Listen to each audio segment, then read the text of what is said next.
शादियों का सीजन खुशियों और उल्लास का समय होता है, लेकिन इसी दौरान बाल मजदूरी की समस्या उभर कर सामने आती है। भले ही सरकार बाल मजदूरी रोकने के लिए अनेक कानून और योजनाएं लागू कर रही हों, लेकिन वास्तविकता यह है कि आज भी बड़ी संख्या में बच्चे इस सामाजिक बुराई के शिकार हैं। खासकर शादियों जैसे आयोजनों में जहां बच्चों को सस्ते मजदूर के रूप में काम पर रखा जाता है, यह समस्या और भी गंभीर हो जाती है। बाल मजदूर के पीछे मुख्य कारण गरीबी, अशिक्षा और जागरूकता की कमी है। गरीब परिवार अपने बच्चों को शिक्षा के बजाय आर्थिक मदद के लिए काम पर भेजने को मजबूर हो जाते हैं।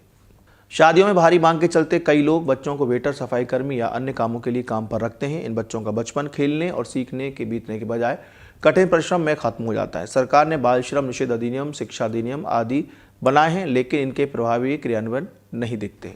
शादियों और अन्य आयोजन में बाल मजदूरी को रोकने के लिए सख्ती, निगरानी और कड़ाई की जरूरत है। साथ ही जागरूकता अभियानों के माध्यम से लोगों को बच्चों को मजदूरी से दूर रखने, उनकी शिक्षा के महत्व के बारे में समझाना भी आवश्यक है।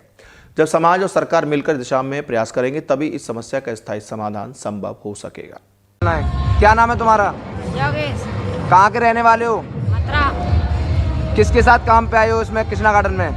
रोमियो। हैं? रोमियो ठेकेदार। रोमियो ठेकेदार के अंतर्गत काम में आए हो आप? काम करने लगभग कितने दिन से काम कर रहे हो? कल खूब कर या।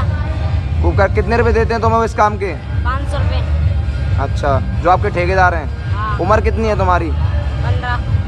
15 साल की होगी।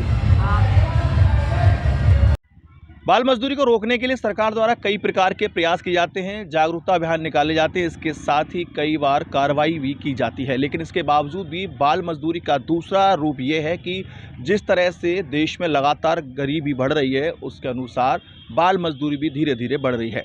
क्योंकि ज़्यादातर ऐसे बाल मजदूरों के माता पिता या तो होते नहीं, या फिर उनमें से एक कोई होता है, या तो माँ नहीं होती या पिता नहीं होता, या फिर ये कह सकते हैं कि आर्थिक स्थिति काफ़ी ख़राब होती है।